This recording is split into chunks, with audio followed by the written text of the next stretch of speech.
What's going on, everybody? Psych Perspectives, giofvcks, and I'm just answering a few questions from the commentary in the comment box on the videos where I'm talking about non-monogamy, relationship styles, little baby, and Jada's situation.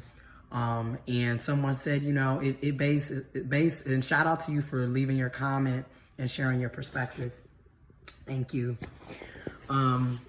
And I'm paraphrasing the comment, but the person said basically like, I thought about non-monogamy too, but it just feels like I'm settling because deep down, I'm not non-monogamous. I want a monogamous relationship. And I just feel like in many ways, people are kind of conforming to non-monogamous open relationships, polyamorous, non-committal because of how people are. And it's almost like it's being forced upon people. And you know something? I feel where you're coming from. I do. But I also feel like monogamy was forced upon people as well. I think really, I get both sides. I get both sides because, again, if you're a monogamous person and you want a monogamous, one-on-one, two people, committed relationship, monogamous, committed relationship, you should be able to seek that partner or meet that partner and have that type of relationship. I totally agree with you. I feel like it's unfortunate that people do basically feel like they have to conform to this non-committal, non-monogamous, open relationship, poly style relationships and interactions if that's not what they're interested in. But then on the same token, I also feel like it's not fair that people were forced into monogamy because, like, I look at how I grew up. That was the only relationship style mentored and shown to me as a option. I wish I would have known about different types of relationships, different types of sexualities, gender identities, cultures way before coming into high school and college, freshman, sophomore year of college, because I could have avoided a lot of unnecessary things if I would have known that. I just think, again, it comes down to the person. And like I was responding to another person, shout out to all of y'all for leaving y'all comments and y'all opinions and y'all perspectives and your lived experiences. I also left another comment responding to another individual who was like, do you think non-monogamous people and monogamous people can have a marriage, be married to each other?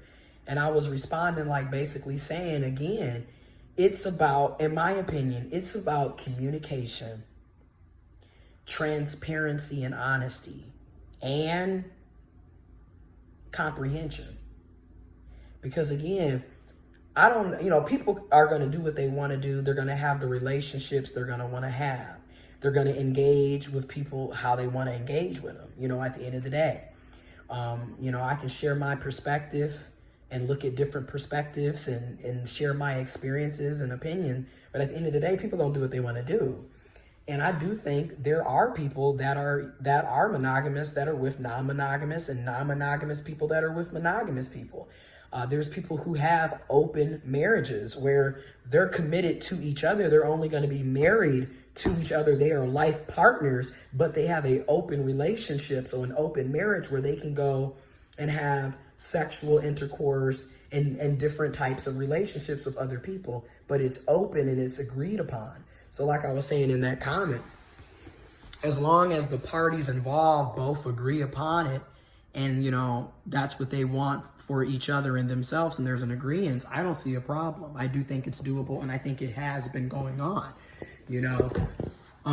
For example, for me, if, like, later down the road, if I met somebody and it was, like, a really, really, really, really, really, really, like, amazing connection, like what I thought I had 2 years ago, and it was for real this time around, I could see myself in the future, if that was to happen, I could see myself wanting an open marriage, but I don't necessarily know if I would call it a marriage, me personally, or if I would want to go through that traditional route either, because I'm just very, I don't need paper to say who I'm committed to type. But then I also understand that because of laws and legalities, you know, for example, if you really love that person and you care about them, you're going to want them to have the benefits of being married, right? Like them having your health insurance, being on your health insurance coverage, you know, they're on your pension, your 401k, you're buying houses, there's tax benefits. There's so many benefits and perks that come with being able to have a spouse, have a significant other, because of these legalities. But who knows? Things change. Maybe things will change legally, so we don't have to do all that. But to each his own, you know. But again, I do think ultimately, and like I was saying to the other person, ultimately, if that's what you want, if you're monogamous and you want monogamy, keep your standards, keep your values. All I'm saying is don't play yourself. If you're monogamous and that's what you want and that's what you require, and the person is showing you that, hey, they clearly through their actions, through their words, more than likely through their actions, because a lot of people, especially if you're dealing with narcissistic, toxic, dysfunctional, manipulative people, they will sit up and tell you that they're all about commitment and monogamy and you know, everything else. And then through their actions, through them cheating on you, through them flirting with all these other people, because a lot of y'all view flirting as cheating.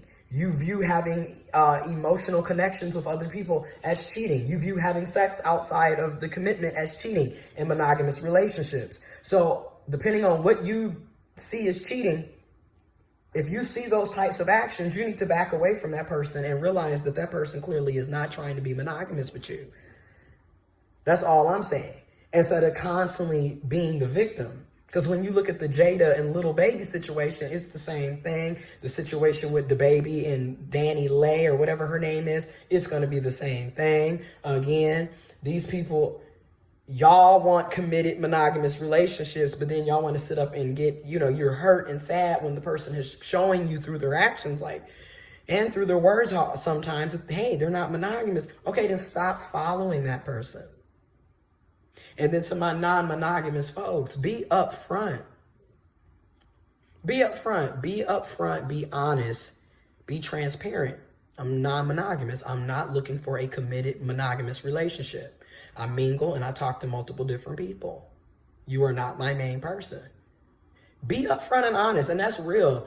You know, I'm learning through, like I said, through therapy and counseling. You have to be upfront and honest. And you need to speak up and say what you want, instead of constantly holding it in.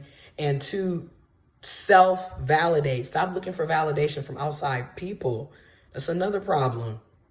If you're worried about people judging you because you're sexually fluid or you like to have multiple partners and you worried about keeping it real, then maybe that's just not the person you're supposed to be talking to anyways. And same thing to the other person. If you wanted a traditional, committed, monogamous relationship and you see these people out here doing them and it's not what you want, let it be known that, hey, this is not going to work out. Or be upfront from the get-go. This is what I'm looking for. And then the people that leave clearly are not the people that you're supposed to be talking to. You feel me? I think a lot of us need to just face reality. We are not going to be everybody's cup of tea. And everybody is not going to be our cup of tea. And also another reality that I think a lot of us need to just come to grips with. Rejection is a part of life, okay? You're going to get rejected and you're going to do some rejecting. We need to get real. All right, I'm out.